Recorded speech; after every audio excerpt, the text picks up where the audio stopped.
The rain drummed against the window like impatient fingers, matching the rhythm of my racing heart.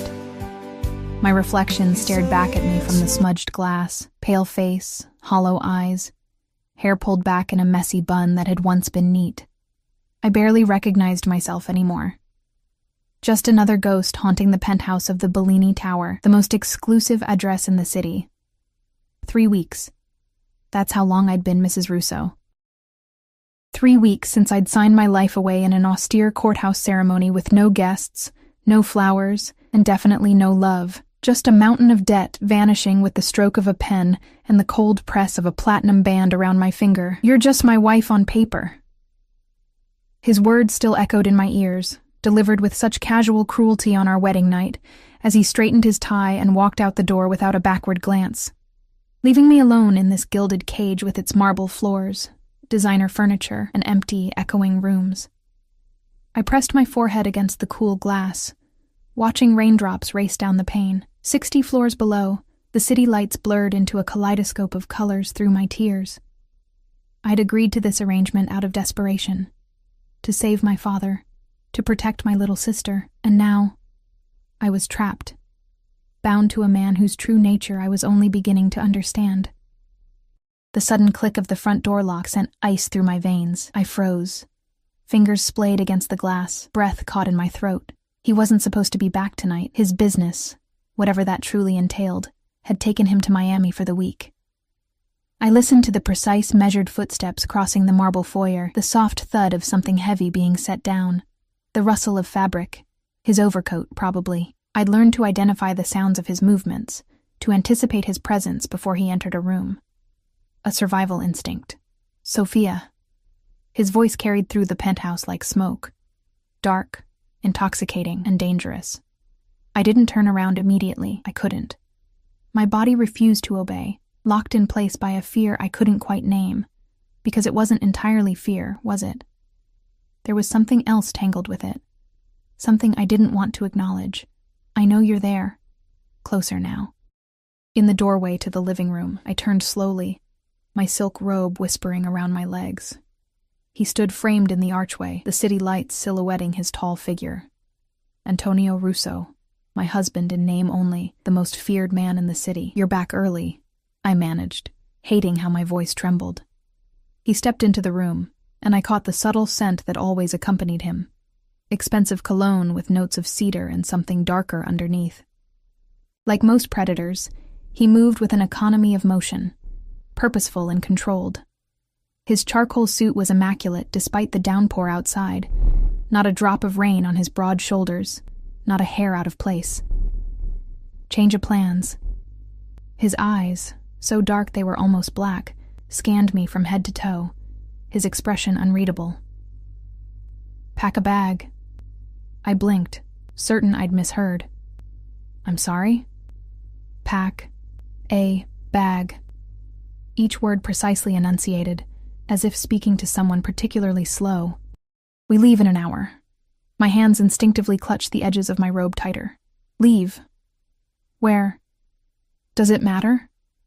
He raised an eyebrow, the ghost of a smile playing at the corner of his mouth. Not a kind smile, the kind that made my stomach clench. You're my wife. Where I go, you go. But you said... I know what I said. He crossed the room in 3 long strides, stopping just inches from me.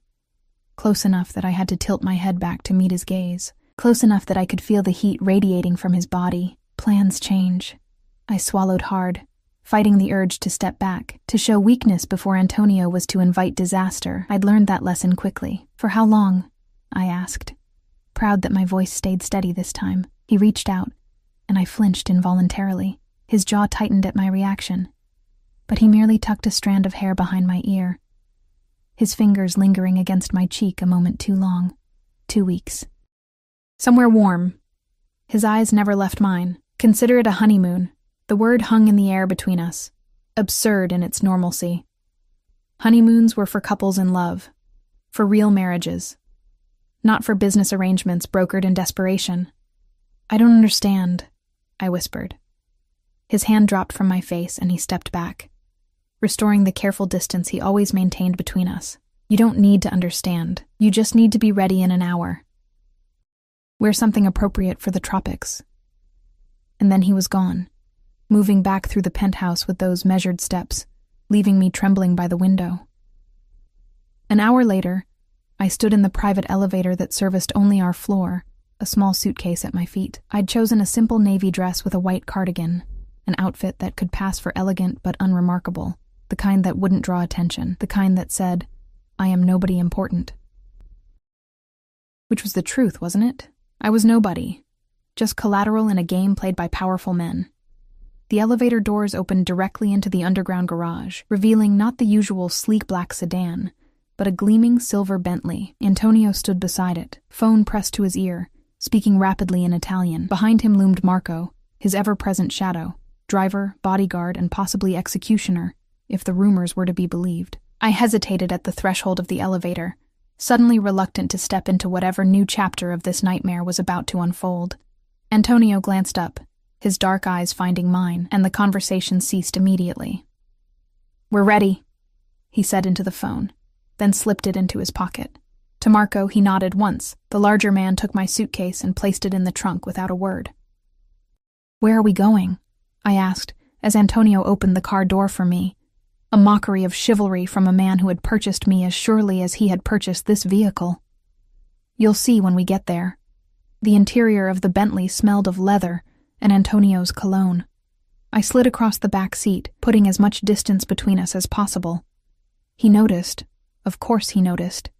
And that ghost of a smile returned, sharp as a blade. Marco took his place behind the wheel, and we pulled out of the garage into the rainy night. The city streaked past in a blur of neon and shadow, but instead of heading toward the airport as I expected, we drove toward the harbor. "We're not flying?" I ventured after 20 minutes of tense silence. Antonio, who had been scrolling through messages on his phone, glanced up. "No." One word. That was all I'd get, apparently. I turned back to the window, watching raindrops chase each other down the glass, just like in the penthouse. Except now I was moving, going somewhere unknown, with a man who had made it clear I was nothing more than a contractual obligation to him. The car slowed as we approached the marina, not the commercial docks where cruise ships lined up like floating cities, but the exclusive yacht club where the truly wealthy moored their personal vessels. My stomach tightened with anxiety. We pulled up to a private gate where 2 men in dark suits stood sentry despite the rain. They straightened as our car approached, eyes alert and watchful. One stepped forward, bending to peer into the window as Marco lowered it. A brief exchange in Italian, and the gate swung open.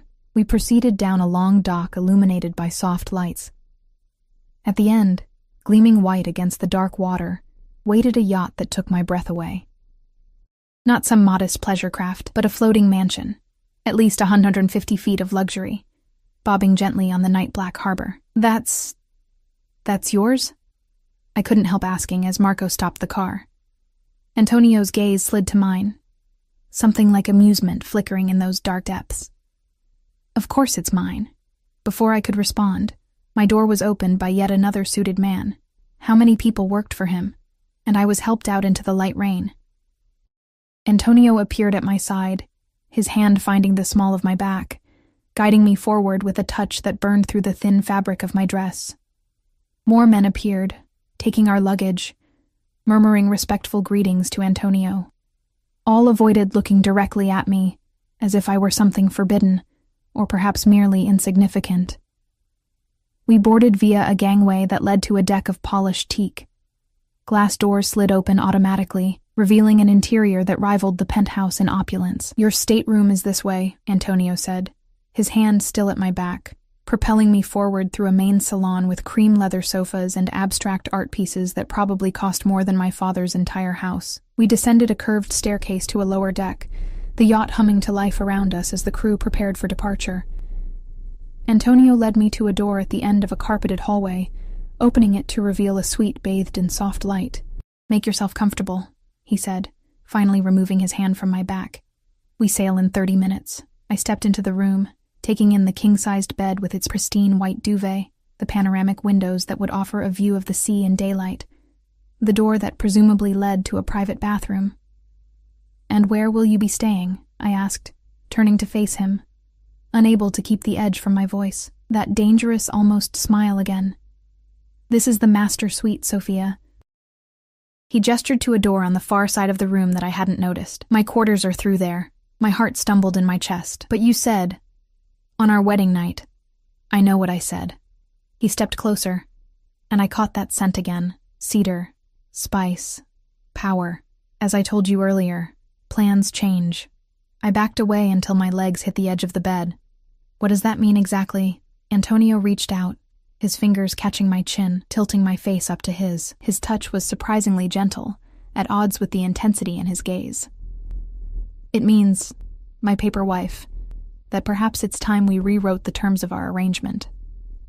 He released me and stepped back, straightening the cuffs of his shirt with meticulous precision. "Rest. We have a long journey ahead." Then he was gone, the door closing softly behind him, leaving me alone with the gentle rocking of the yacht and the thundering of my pulse. I sank onto the bed, my legs suddenly unable to support me. What had I gotten myself into? What game was Antonio playing now? 2 weeks on this yacht, sharing a suite with a man who had made it clear I was nothing more than a business transaction to him, until now. "Plans change," he had said. The words echoed in my mind as I felt the engines of the yacht rumble to life beneath me. Wherever we were going, whatever Antonio had planned, one thing was becoming terrifyingly clear. The boundaries he had so carefully established between us were beginning to blur, and I wasn't sure if I was more afraid of him crossing those lines or of how desperately a part of me wanted him to. Sleep evaded me that night, chased away by the gentle rocking of the yacht and the knowledge that Antonio was just beyond that connecting door.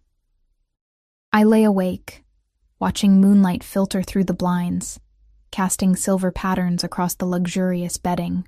The engines had settled into a steady hum hours ago as we slipped away from the harbor and into open water, bound for a destination I still didn't know.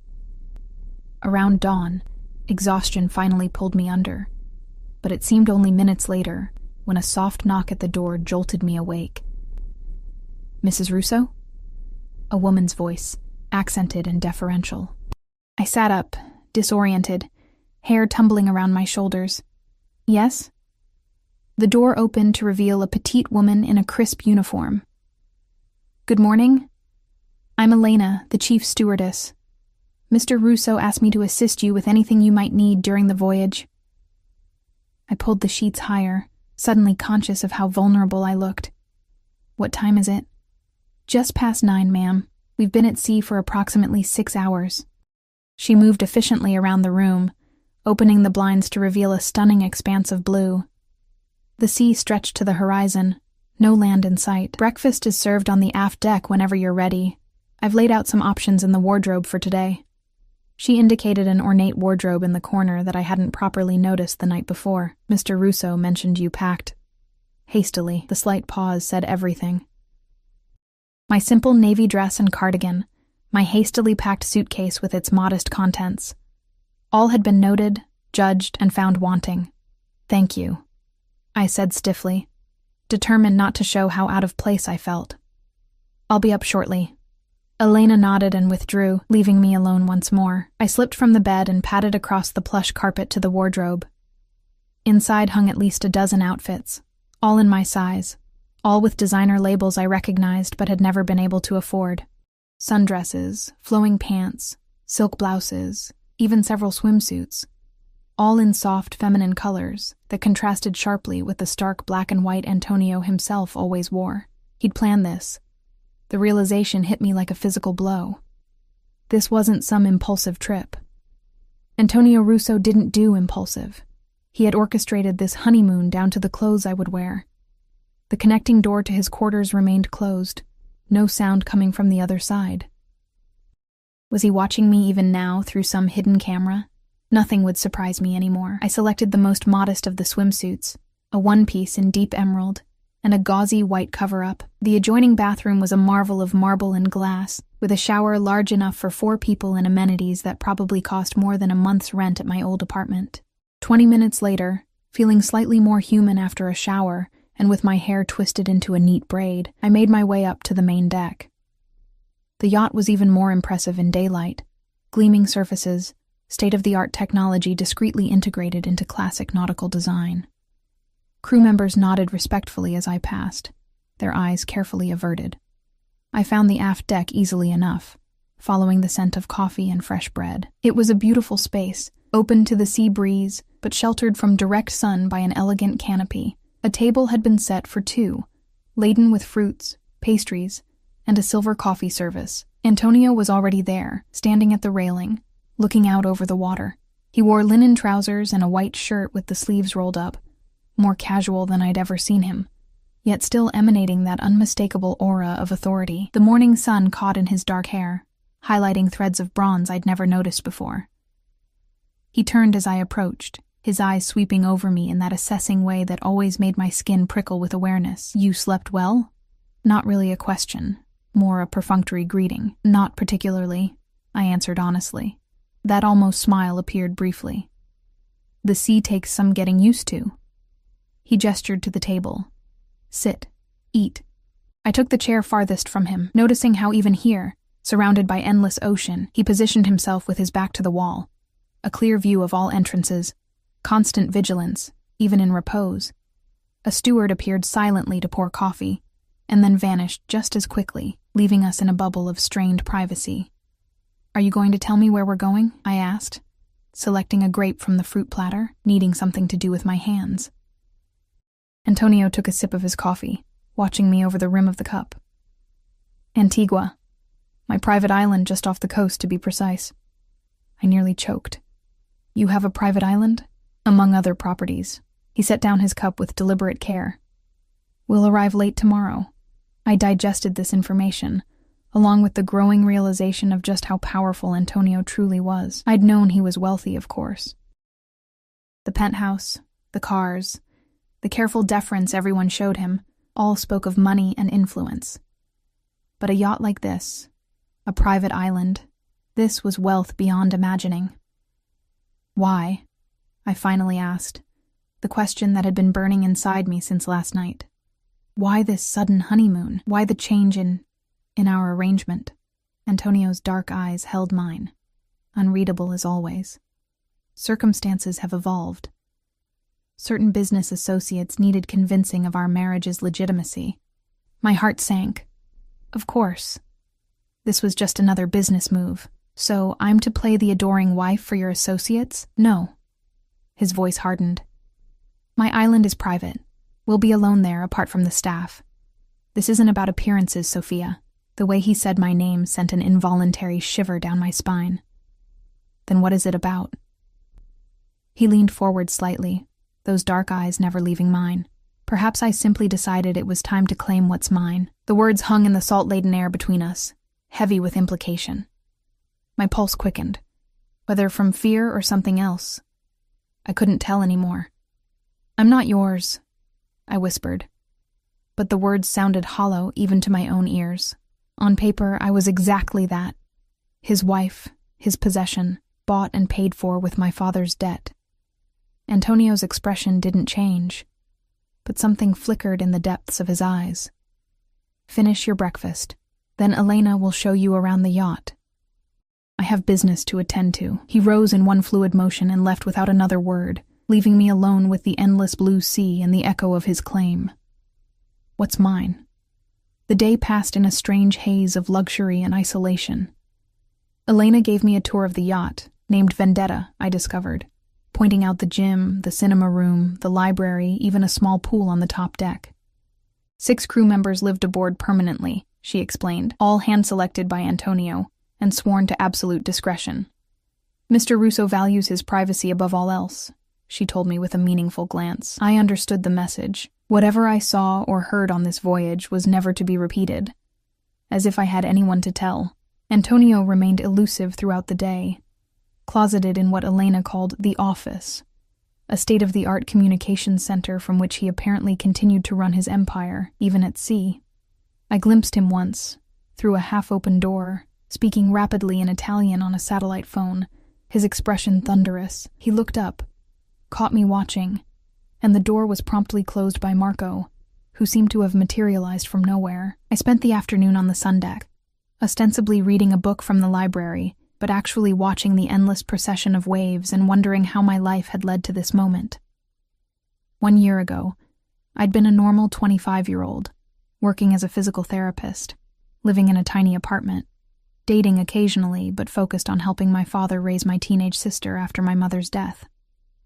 Then came my father's accident at the construction site, the mounting medical bills, the revelation that he'd borrowed money from people no one should ever be indebted to, and finally, the offer from Antonio Russo, all debts forgiven, my father's medical care guaranteed, my sister's college fund secured.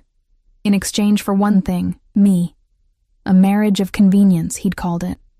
A business arrangement. Nothing more than signatures on paper, until now. As the sun began to set, painting the sky in spectacular shades of orange and pink, Elena appeared at my side. Mr. Russo requests your company for dinner, she said. In the main salon at 8, I've laid out an appropriate dress in your suite.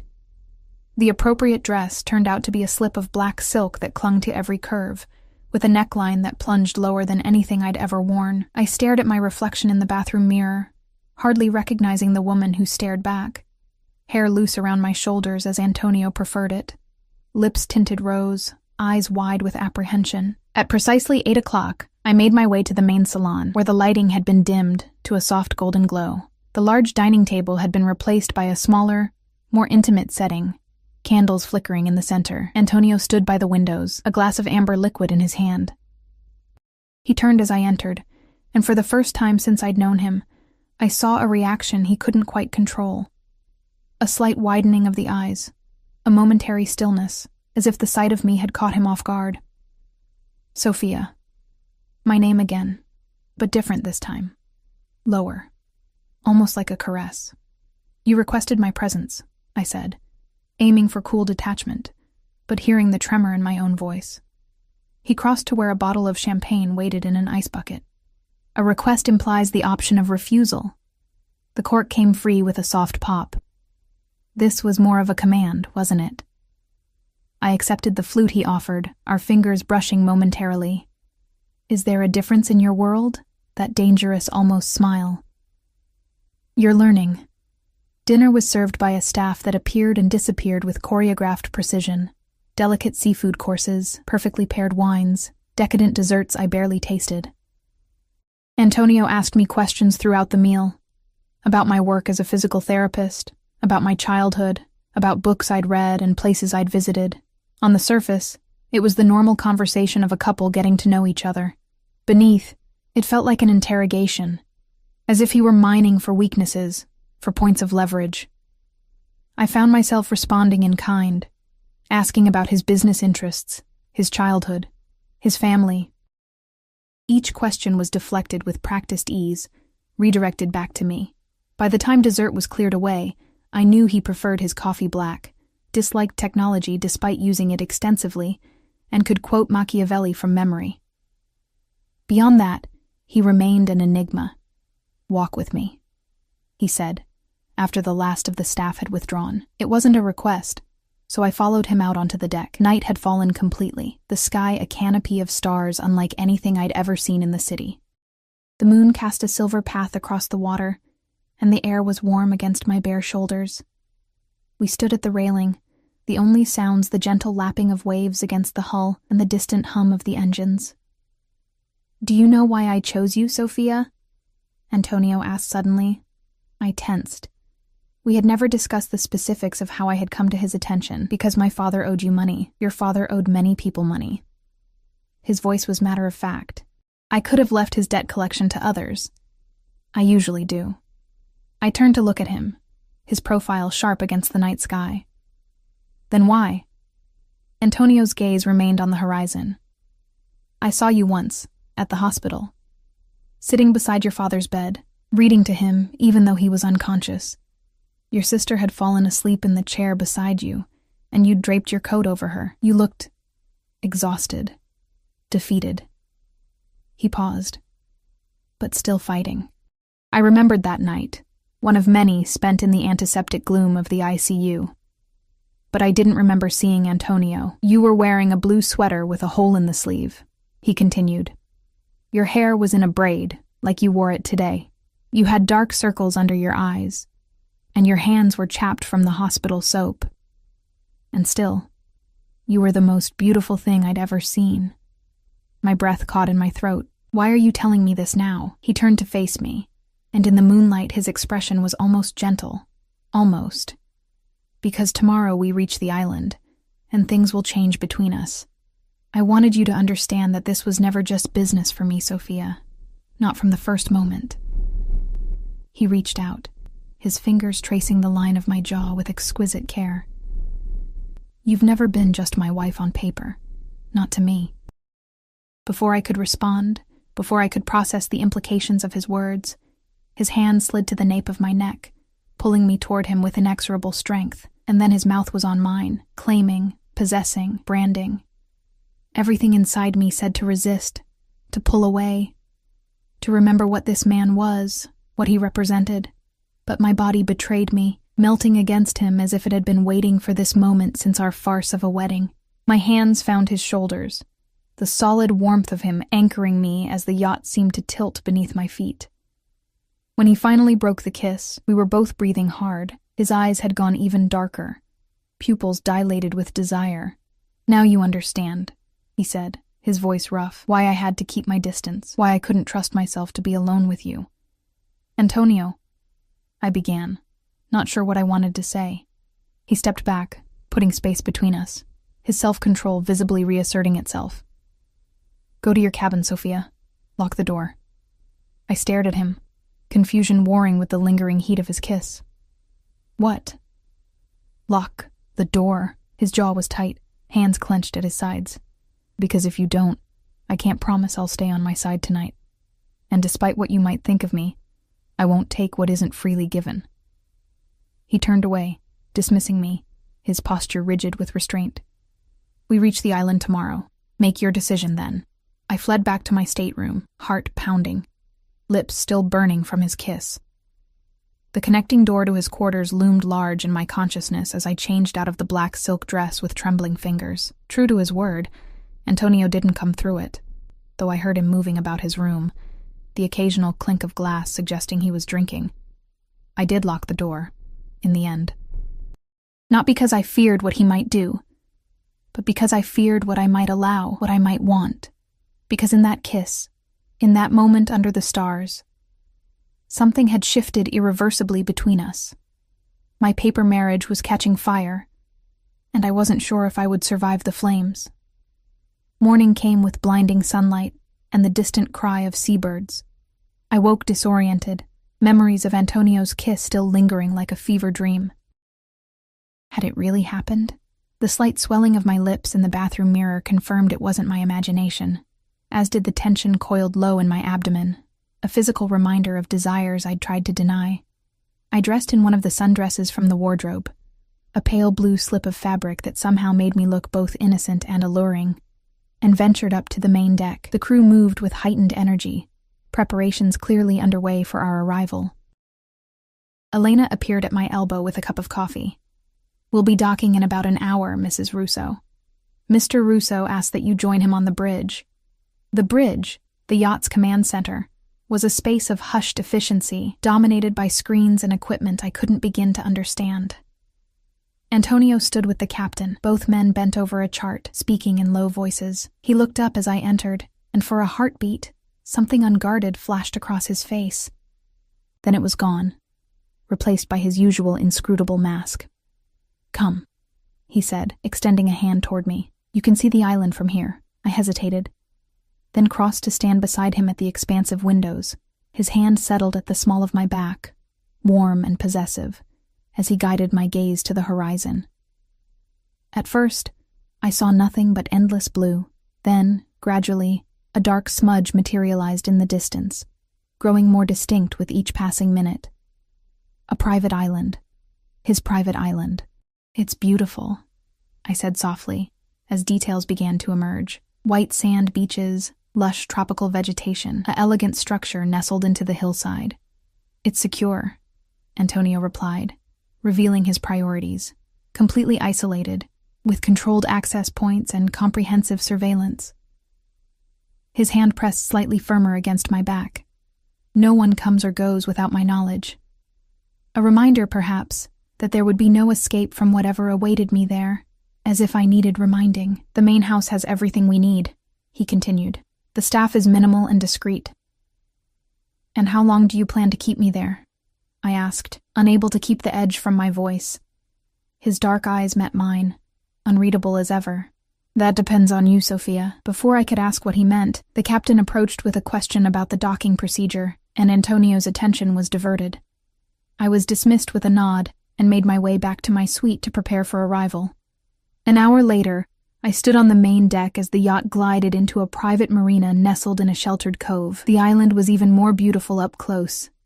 A perfect tropical paradise, with palm trees swaying in the gentle breeze and crystal-clear water lapping at pristine beaches.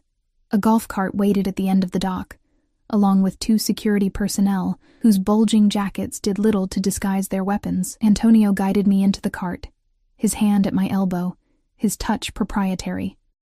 I noticed how the security men averted their eyes, careful not to look directly at me. Was that respect or fear of their employer's reaction? We rode in silence up a winding path through lush gardens. Tropical flowers perfumed the air, and exotic birds called from the canopy above.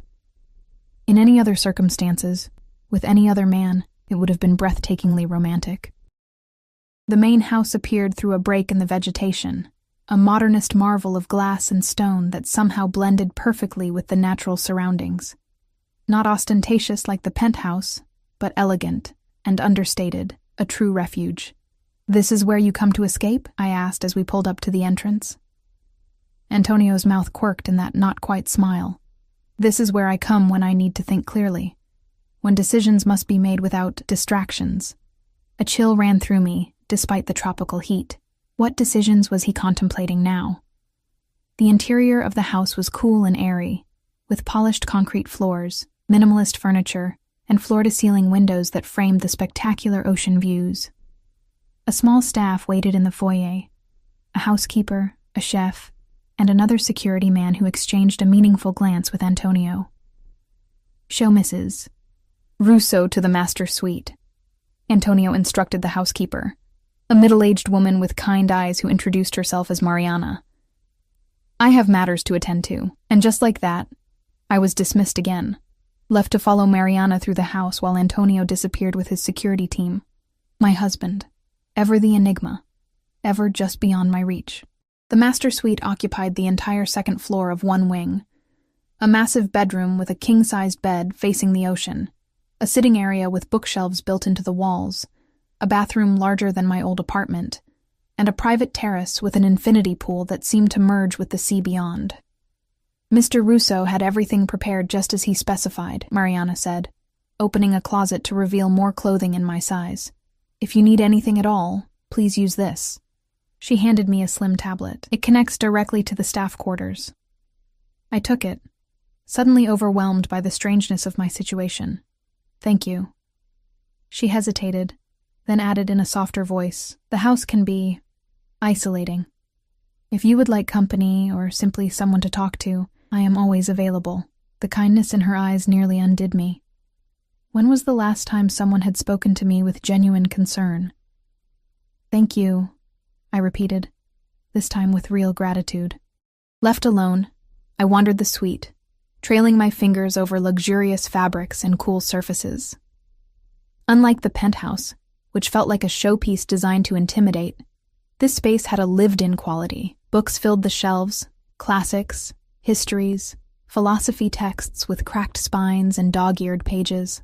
A worn leather chair sat angled toward the windows, a half-empty notebook on the small table beside it. This was Antonio's sanctuary, I realized. His true home, where he allowed himself to be, what? Not vulnerable. I couldn't imagine Antonio truly vulnerable, but perhaps more authentic than the cold, controlled crime lord he presented to the world. I found myself drawn to the notebook, knowing I was crossing a boundary but unable to resist. The pages contained notes in Antonio's precise handwriting, observations about books he'd read, fragments of poetry, strategic thoughts on business matters described in careful euphemisms. Nothing overtly incriminating, but enough to give me glimpses of the mind behind the mask. One page caught my attention particularly, a list of dates and events.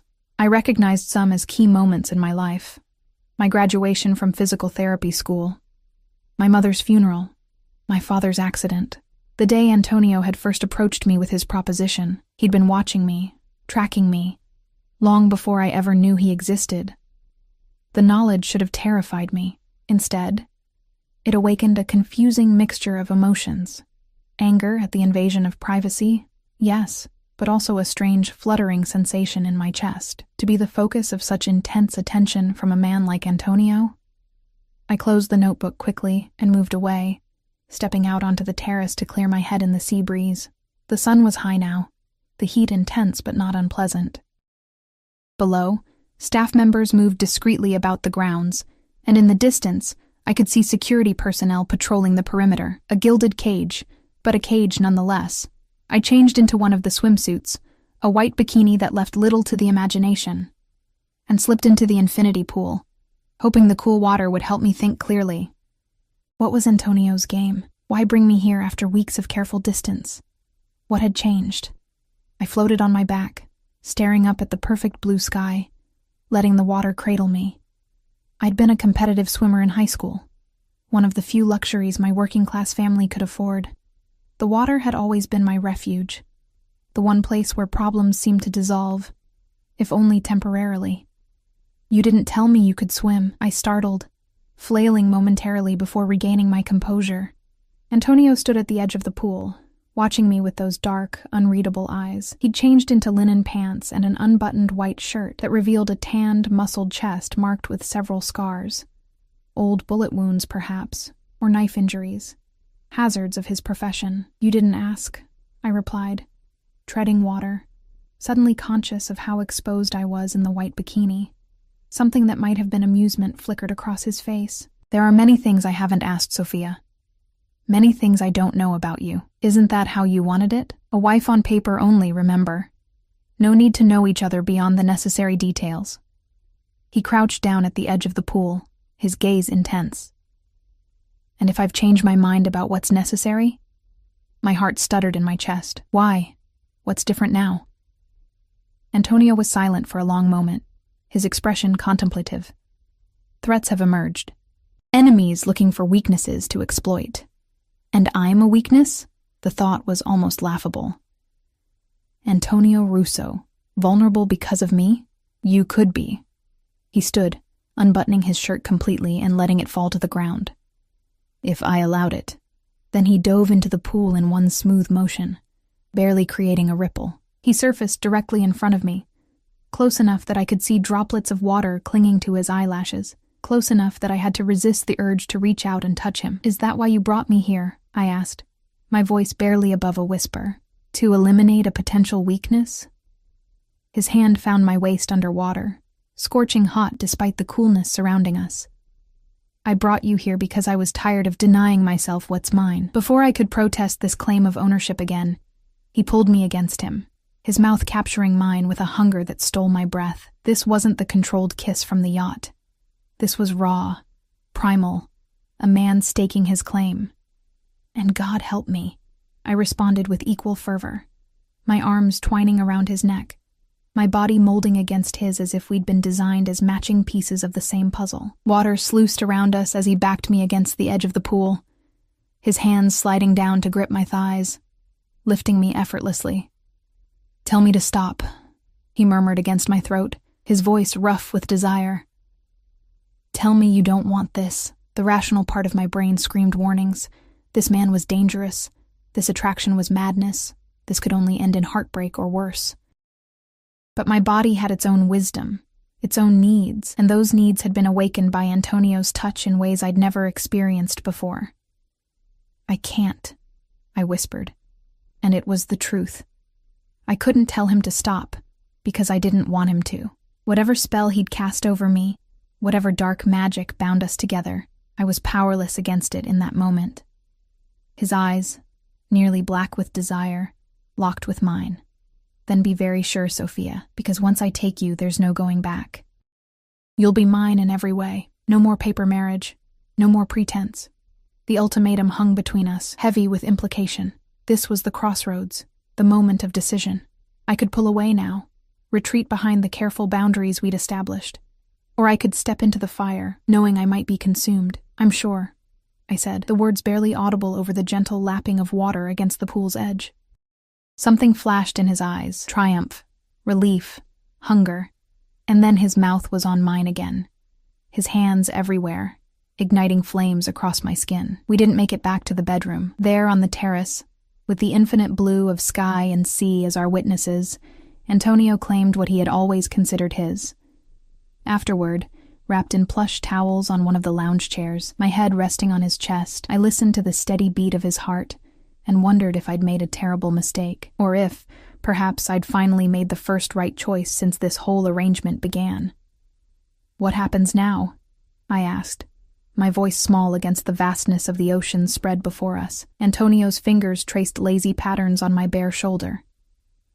"Now you truly become my wife." "And what does that mean, exactly?" He shifted, tilting my chin up so I had to meet his gaze. "It means you'll be by my side, in public, in private. It means you'll have my protection, my name, my resources." His expression hardened slightly. "It also means you'll accept certain realities about my business." A diplomatic way of saying I would need to accept that I was married to a criminal, a man whose empire was built on violence and fear.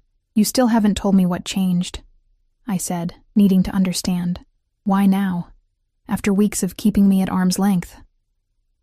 Something shuddered in his expression, and he sat up, reaching for his discarded pants. "Get dressed. There's something I need to show you." Confused and slightly hurt by the sudden shift, I gathered my swimsuit and returned to the bedroom to change. I selected a simple sundress from the closet, sensing that whatever Antonio wanted to show me required more dignity than a bikini would afford. He was waiting for me in the hallway, once again the controlled, impenetrable figure I'd first married. No trace remained of the passionate lover who had claimed me so thoroughly just moments before.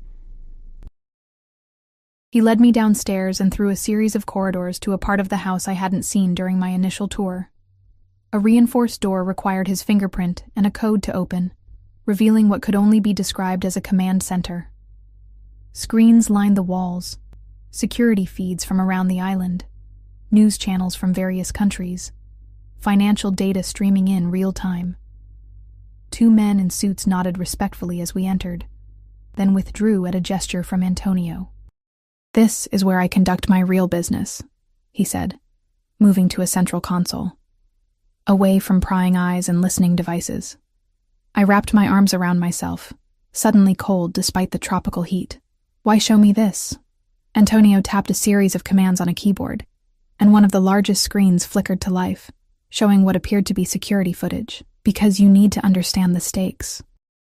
The footage showed a hospital corridor I recognized with a jolt, my father's rehabilitation facility. The timestamp indicated it was from just 3 days ago. A figure in scrubs moved down the hallway, entering my father's room. "Who is that?" I asked, dread pooling in my stomach. "An assassin," Antonio said flatly, "sent to eliminate your father as a message to me." I gasped, my hand flying to my mouth. "Is he?" "He's fine." Antonio's voice was grim. "My men intercepted the killer before he could act. Your father was never in danger." Relief flooded me, quickly followed by confusion and fear. "But why? Who would—" "Alexander Volkov." Antonio spat the name like poison. "A rival who believes he can take what's mine. First my territories, then my business connections." His gaze shifted to me, intense and possessive. "And now, apparently, my wife." "Me?" I whispered, unable to process what he was saying. Why would he care about me? Antonio's laugh was without humor.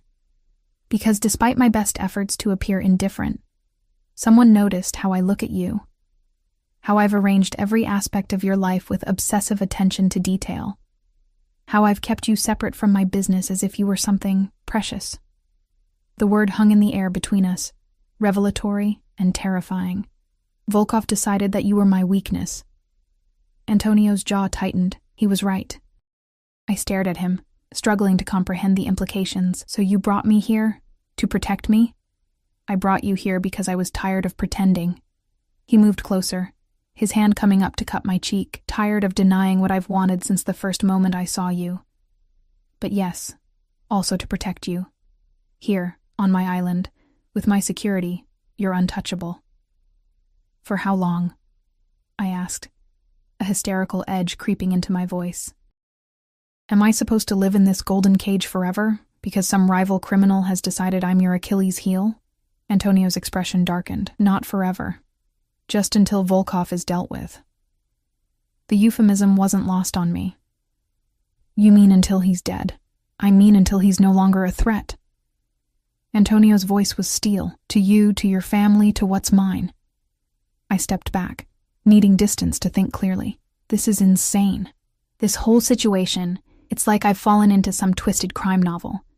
3 months ago, I was a normal person with a normal life. Now I'm the wife of a mafia boss, hidden away on a private island, targeted by rival killers. This isn't real life.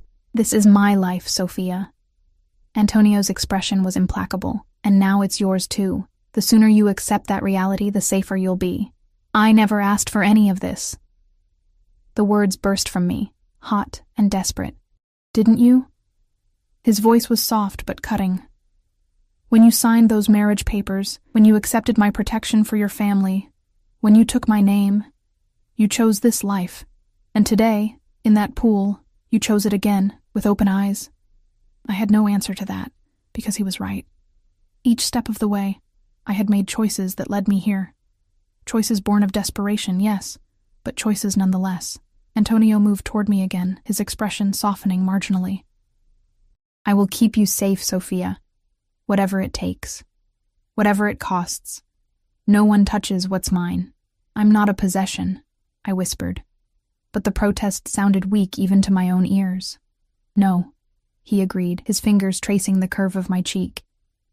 You're much more dangerous than that. His eyes held mine, dark and fathomless. You're the one thing in this world that could bring me to my knees. The admission, so at odds with the controlled, ruthless man I'd first married, stole my breath. Before I could respond, a discreet knock sounded at the door, and Marco entered, his expression grave. Sir, there's been a development. Antonio straightened immediately, all traces of vulnerability vanishing. What is it? Volkov's men have been spotted in Antigua. They're asking questions about the yacht. A muscle ticked in Antonio's jaw. Increase security protocols. No boats approach without my direct authorization. Double the patrols. Marco nodded and withdrew, the door closing with a decisive click behind him. Antonio turned back to me, his expression now unreadable. It seems our honeymoon may be interrupted sooner than I anticipated. Fear coiled in my stomach, not for myself, but for him. What are you going to do? That dangerous almost smile appeared, sharp as a blade. What I always do, cara mia. Eliminate the threat. He reached for me, pulling me against him with sudden urgency. His kiss was fierce, almost punishing, as if he were branding me one last time. Stay in the house, he ordered when he finally released me. Do not leave for any reason. Do not trust anyone except Mariana and Marco. Antonio, I began, suddenly afraid this was goodbye. This will be over soon, he promised, his thumb brushing across my lower lip, and then we can begin our life together properly. No more paper marriage, no more pretense. As he walked away, back straight and shoulders squared like a warrior heading into battle, I realized with startling clarity that somewhere along the way, despite everything I knew about him, despite all the reasons I should fear him, I had fallen for Antonio Russo. Not just physically, not just sexually, but completely, and now I might lose him before our real story had even begun. Night fell over the island like a velvet curtain, bringing with it a silence so profound it seemed to press against my ears. I paced the master suite, unable to settle, torn between fear and frustration. Antonio had left hours ago with Marco and most of the security team, giving me no information beyond his stern order to stay put. Mariana had brought dinner, a delicate seafood dish I couldn't eat, and gentle reassurance that Mr. Russo always prevails. Her confidence should have been comforting, but the worried crease between her brows told a different story. The last rays of sunset had long since faded, leaving me alone with the distant sound of waves and my increasingly dark thoughts. What was happening on the mainland? Was Antonio facing Volkov directly? Was he in danger? The questions circled my mind like hungry sharks. I moved to the window, pressing my forehead against the cool glass. The grounds below were eerily still, the remaining security personnel visible only as occasional shadows moving between floodlights. Beyond the manicured lawn, the wild jungle of the island loomed dark and impenetrable, and beyond that, the sea stretched black and endless. A sudden flash of light on the water caught my attention, distant, brief, like a signal. I squinted, trying to make sense of it, when a second flash came, more distinct this time. A boat approaching? My heart rate quickened. Was Antonio returning, or was it someone else? I grabbed the tablet Mariana had given me and tapped the call button frantically. No response. I tried again, switching to different staff quarters. Nothing. The house felt suddenly, ominously empty. A soft thud from somewhere below sent ice through my veins. Moving on instinct, I switched off the lights in the suite and crept to the door, pressing my ear against it. Silence. Then very faintly the sound of footsteps on the stairs. Not Antonio's footsteps. I'd learned to recognize his precise, measured tread. These were lighter, cautious, the steps of someone trying not to be heard. Panic surged through me. I backed away from the door, searching desperately for a weapon, a hiding place, an escape route, the terrace. Too exposed. And a dead end. The closet. First place they'd look. Under the bed? Childish and futile. The bathroom.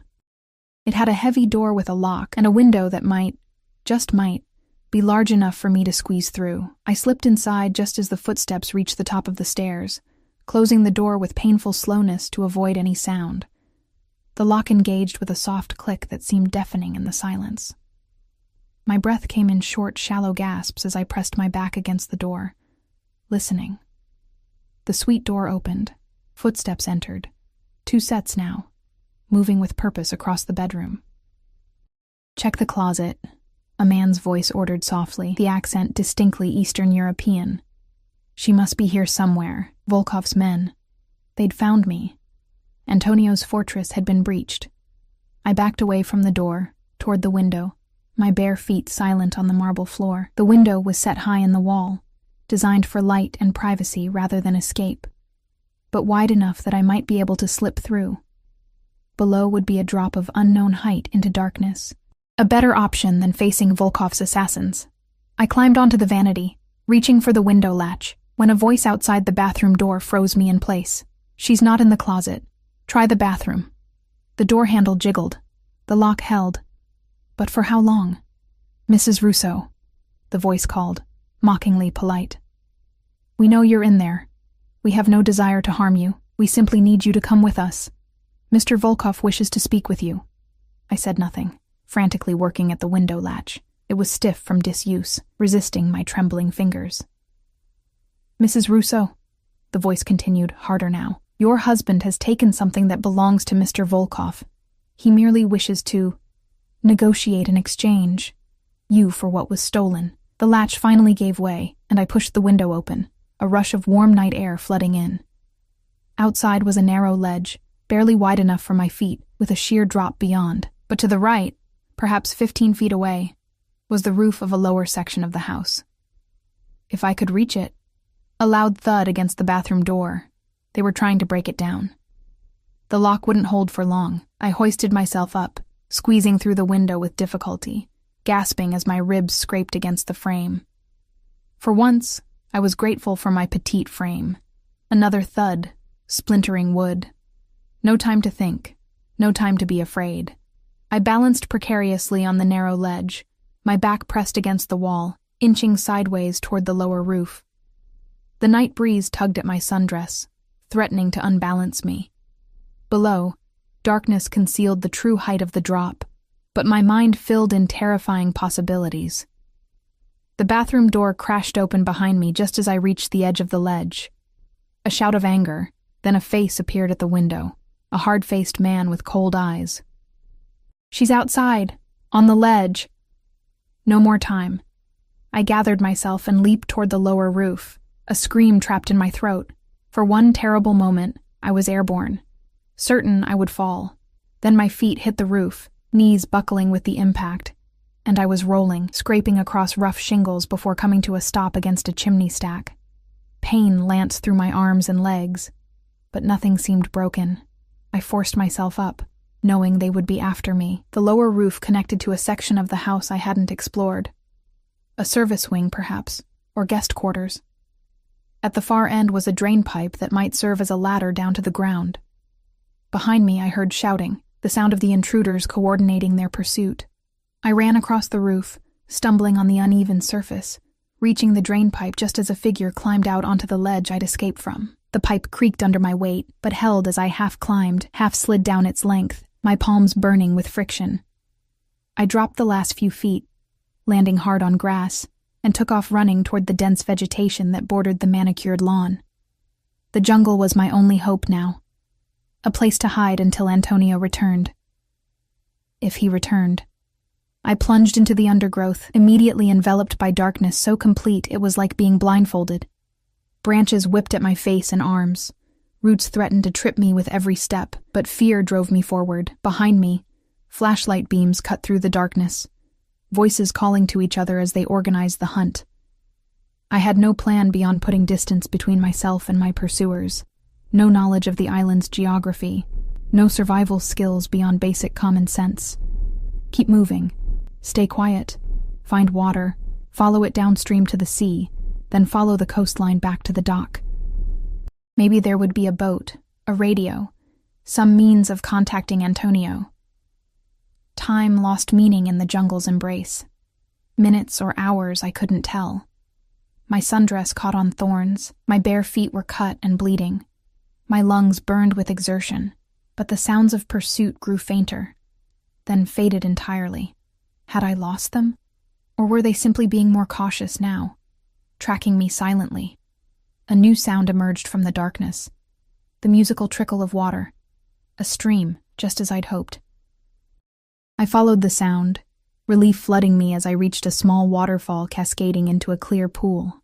Moonlight filtered through the canopy here, offering blessed visibility after the oppressive darkness. I knelt at the pool's edge, cupping water to my parched lips, then splashing my face.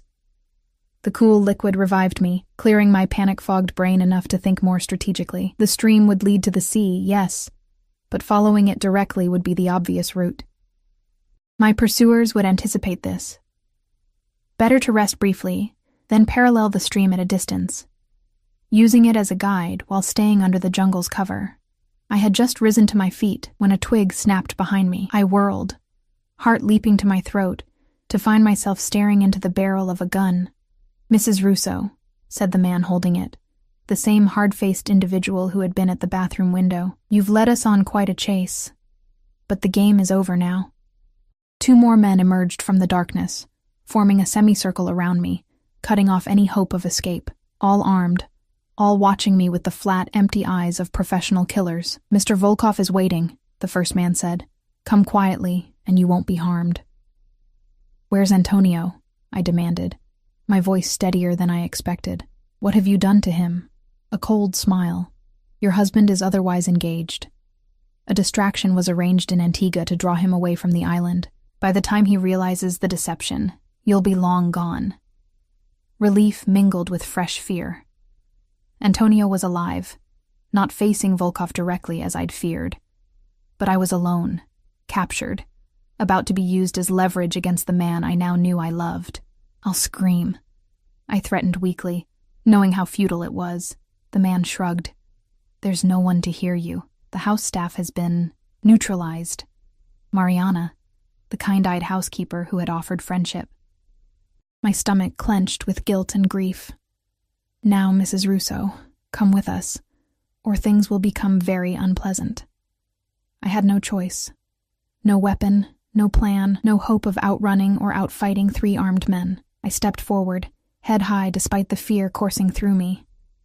If they were taking me to Volkov, perhaps I could reason with him, negotiate, buy time for Antonio to find me. One of the men grabbed my arm roughly, pushing me ahead of them back through the jungle. We moved faster now, no longer bothering with stealth. They had their prize. Me. We emerged from the jungle near a different section of coastline than the main dock, where a sleek speedboat waited. 2 more men stood guard beside it, cigarettes glowing in the darkness. 5 against 1. The odds kept getting worse. "In!" my captor ordered, shoving me toward the boat. I climbed in, wincing as the rough fiberglass scraped my already bleeding feet.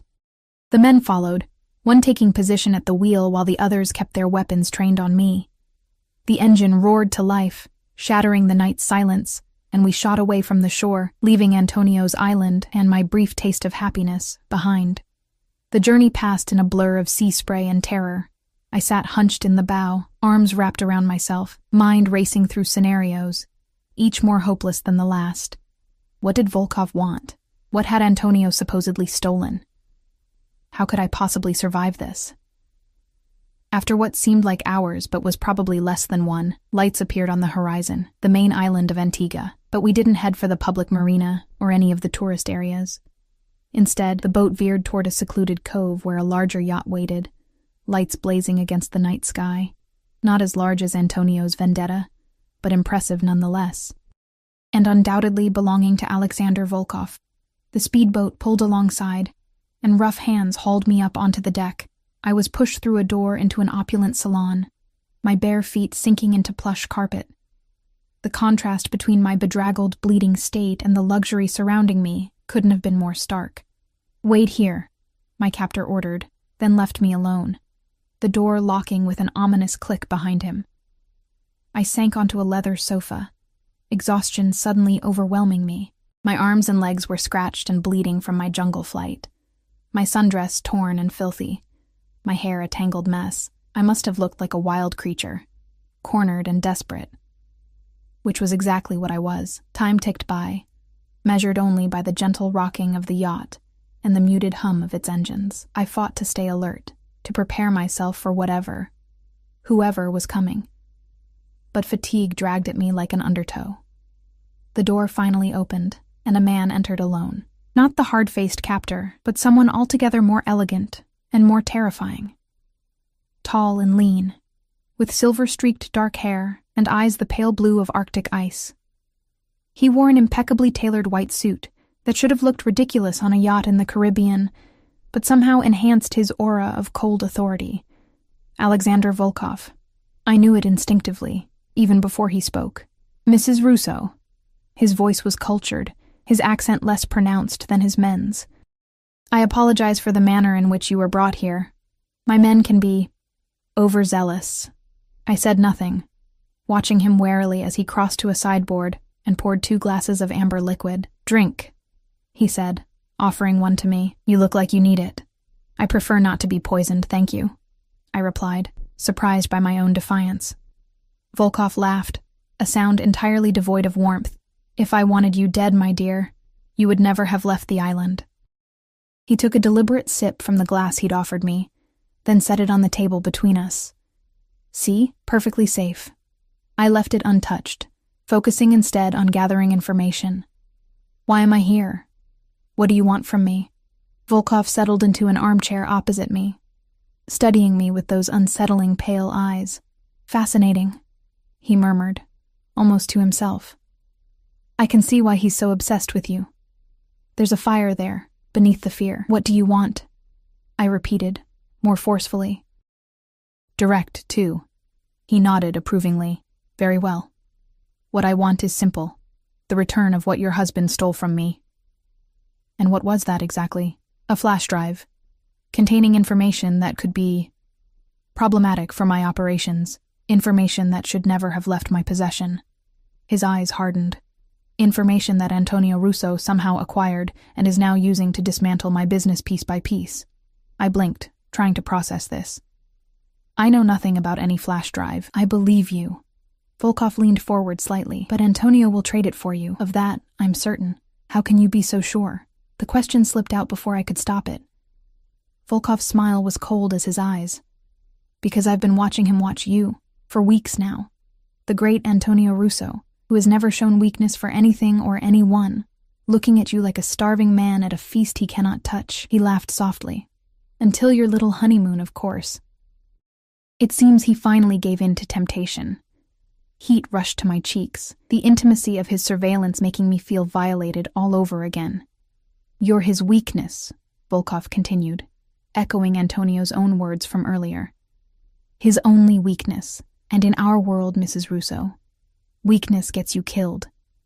A chill ran down my spine. "Are you threatening me?" "Not at all. I'm offering you an opportunity." He sat back, regarding me with clinical interest. "Antonio Russo is not a man capable of love, of true devotion. He sees you as a possession, a trophy he acquired, and now must protect because his pride demands it. But once you've served your purpose in this exchange, how long before he tires of you? Before you become a liability rather than an asset?" I said nothing, but doubt must have flickered across my face, because Volkov smiled again, sensing vulnerability. "I, on the other hand, value talent and intelligence. Your background in physical therapy, your dedication to your family, your obvious resilience, these qualities could be useful to my organization." He gestured expansively. "You could have a place here, protection, comfort, freedom from the cage Antonio has built around you. You're asking me to betray my husband." My voice was flat. "I'm offering you a choice." Volkov's eyes bored into mine. "More than Antonio ever gave you." The words hit their mark with painful accuracy. Had I ever truly had a choice with Antonio? From the moment he'd approached me with his proposition, hadn't I been maneuvered, manipulated, controlled? But then I remembered the way Antonio had looked at me on the terrace after we'd made love. The vulnerability in his eyes when he'd admitted I could bring him to his knees. The careful distance he'd maintained until he couldn't bear it any longer. "No," I said, the word emerging stronger than I expected. "Whatever game you're playing, I won't be part of it." Volkov's expression hardened, the facade of civility dropping away. "A pity. I had hoped you might be reasonable." He stood abruptly. "You have until morning to reconsider. By then, Antonio will have received my terms for exchange. His response will tell you everything you need to know about your true value to him." He left without another word, the door locking behind him. Alone again, I finally reached for the glass he'd left, needing something to steady my nerves. The whiskey burned a path down my throat, warming me from the inside out, clearing my head. Volkov was trying to plant seeds of doubt, to turn me against Antonio. A classic divide-and-conquer strategy. But why bother? If all he wanted was the flash drive, why try to recruit me? Unless the information on that drive was even more damaging than he'd admitted. Unless Antonio hadn't stolen it, but had been given it. By someone inside Volkov's organization. Someone who might be in danger if the exchange took place. My mind raced with possibilities. Fragments of conversations and observations from my weeks as Antonio's paper wife clicking into place. The mysterious phone calls, the heightened security, the sudden decision to bring me to the island, away from the city where Volkov's influence was strongest. Antonio wasn't just protecting me. He was protecting his source, and I had just walked, or rather, been dragged, into the middle of a war between two of the most dangerous men in the criminal underworld. I curled up on the sofa, too exhausted to explore the room for escape routes or weapons. Whatever happened now was beyond my control. All I could do was wait, and hope that Antonio valued me enough to find a way out of this trap that didn't involve sacrificing either me or his mysterious informant. Sleep claimed me eventually, a fitful doze filled with dreams of dark water and reaching hands. I woke with a start to find sunlight streaming through portholes and a different man standing over me, younger than the others, with an apologetic expression that seemed out of place. "Mrs. Russo, Mr. Volkov requests your presence on the deck." I stood shakily, running hands through my tangled hair in a futile attempt to look less disheveled. "What's happening?" "Your husband has responded to Mr. Volkov's terms." The young man gestured to the door. "Please, this way." Heart pounding, I followed him through the yacht to an upper deck where Volkov stood at the railing, still immaculate in his white suit despite the early hour. He turned as I approached, those ice-blue eyes assessing me coldly. "Ah, Mrs. Russo, perfect timing. It seems your value to Antonio is considerable after all." He gestured toward the sea. "Look." On the horizon, cutting through the morning light, was a familiar silhouette, the Vendetta, Antonio's yacht, approaching rapidly. He's agreed to the exchange, Volkov continued. The flash drive for you, simple, civilized commerce between gentlemen. But his tone belied his words. A dangerous undercurrent that set my nerves on edge. This wasn't going to be simple or civilized. This was going to be a confrontation between predators, with me as the bait. When? My voice was steady despite my racing heart. Within the hour. Enough time for you to make yourself presentable. Volkov's gaze raked over my disheveled appearance with distaste. Elena will assist you. To my surprise, Antonio's chief stewardess appeared at my elbow, her expression carefully neutral, but her eyes conveying silent support. They'd brought her from the Vendetta then. What did that mean for the rest of Antonio's crew? Elena led me below to a guest cabin where fresh clothing and toiletries waited. Are you hurt? She asked softly as soon as the door closed behind us. Just scratches. I looked at her searchingly. Elena, what's happening? How did they get you? Mr. Russo sent me, she whispered, turning on the shower to mask our conversation. As a precaution, in case something went wrong, hope flickered to life in my chest. He has a plan? Elena nodded almost imperceptibly. Be ready. When the time comes, stay close to me. No further explanation was forthcoming as she helped me clean up and change into a simple white dress. Volkov's choice, no doubt, the symbolism of the pure sacrifice not lost on me. My scratches were cleaned and bandaged, my hair brushed and arranged, my transformation from wild escapee to presentable hostage complete. An hour later, I stood on the deck beside Volkov as the Vendetta drew alongside, close enough that I could see figures moving on its deck. My heart leapt at the sight of Antonio among them, his posture rigid, his expression thunderous even at this distance. Shall we begin? Volkov called across the water, his voice carrying with unnatural clarity. Antonio stepped to the railing of his yacht. Even separated by 30 feet of ocean, the intensity of his gaze as it found mine was palpable. Something passed between us in that moment. A current of understanding, of determination, of promise. The drive first, Antonio called back. Then Sophia. Volkov laughed. I think not, Russo. The woman first. Then once I've verified she's unharmed, the drive. A tense silence fell, broken only by the gentle lapping of waves against the hulls of the two vessels. I held my breath, waiting for Antonio's response, knowing how much he hated to concede control in any situation. Very well, he finally agreed, his voice tight with barely suppressed rage. Send her over. A narrow gangway was extended between the yachts, bobbing precariously with the motion of the water. Volkov's hand clamped around my upper arm, his fingers digging painfully into my flesh. Remember our conversation, he murmured, his breath cold against my ear. This is your last chance to choose the winning side. I said nothing, my eyes fixed on Antonio, drawing strength from his unwavering gaze. Go, Volkov ordered, releasing me with a slight push toward the gangway. Elena appeared at my side, supposedly to steady me, but her presence a reminder of whatever plan Antonio had set in motion. Together, we stepped onto the narrow bridge connecting the two vessels, the two worlds, the two men who now defined my existence. We were halfway across when everything exploded into chaos. A helicopter appeared, seemingly from nowhere, roaring overhead, its downdraft whipping the sea into froth.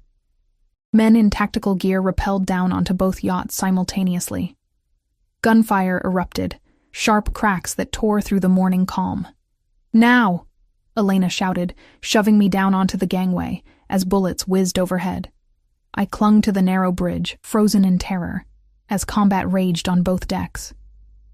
Through the chaos, I saw Antonio vault over the railing of the Vendetta, landing on the gangway with cat-like grace. He moved toward me with single-minded purpose, dodging bullets, his focus absolute.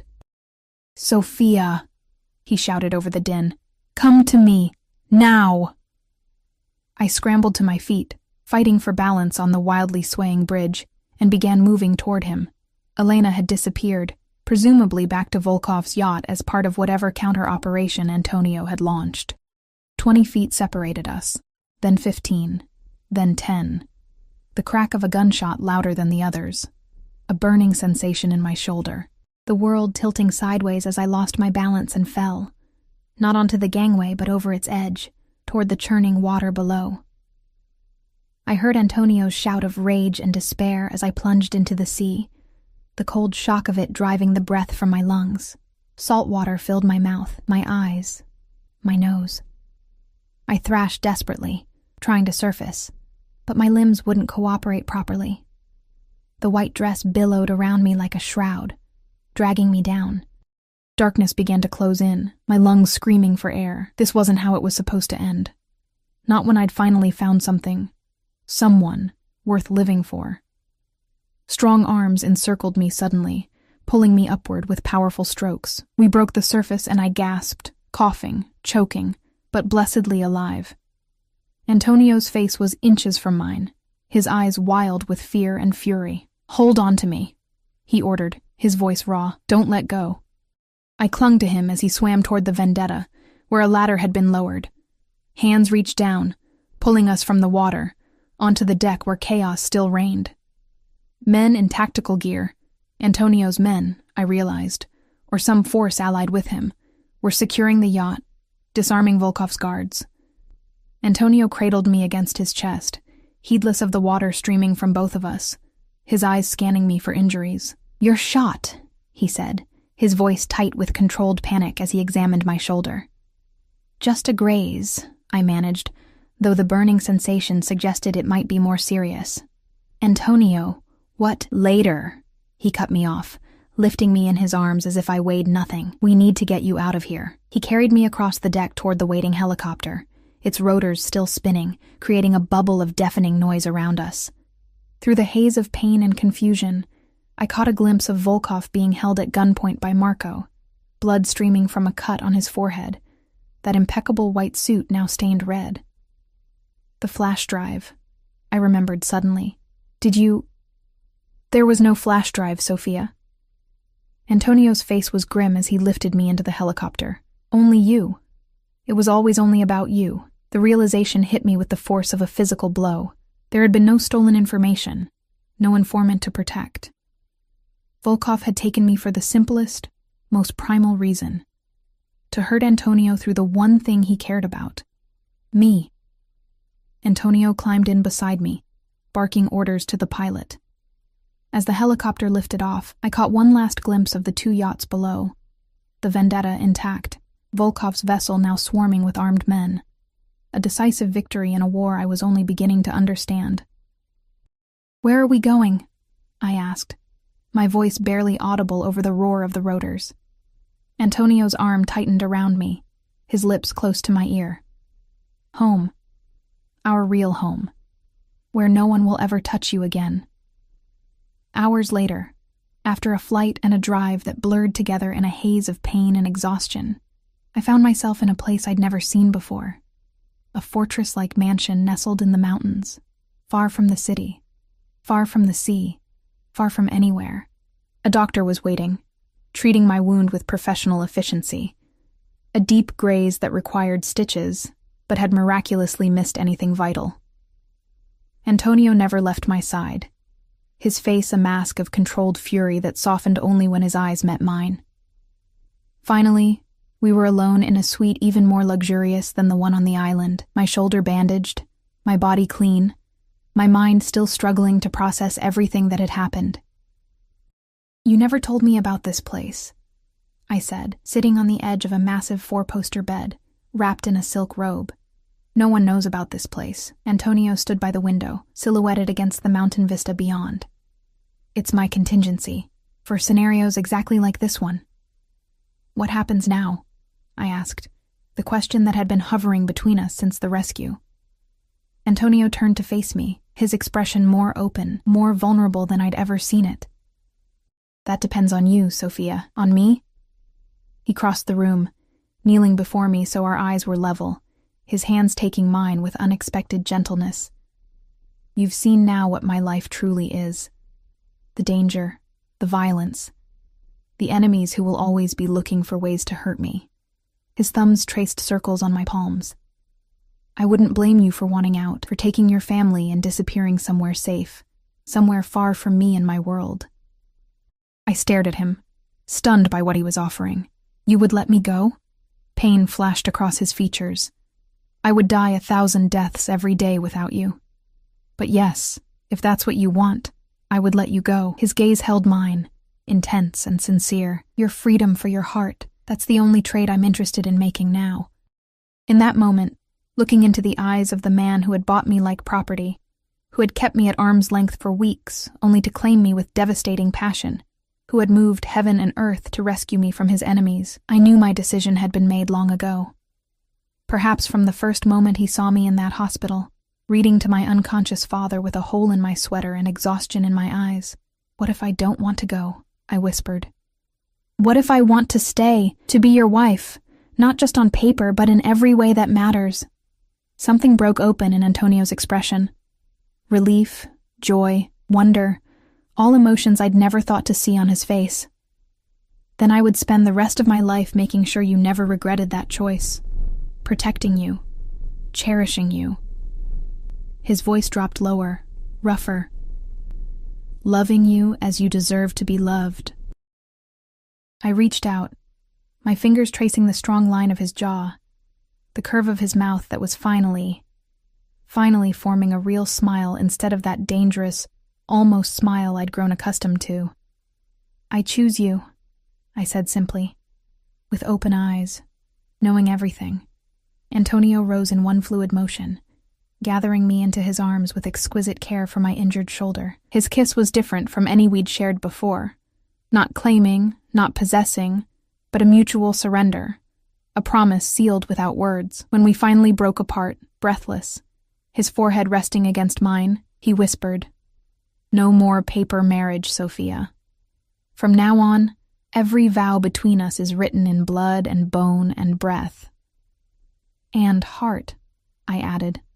My fingers splayed across his chest, feeling the strong, steady beat beneath.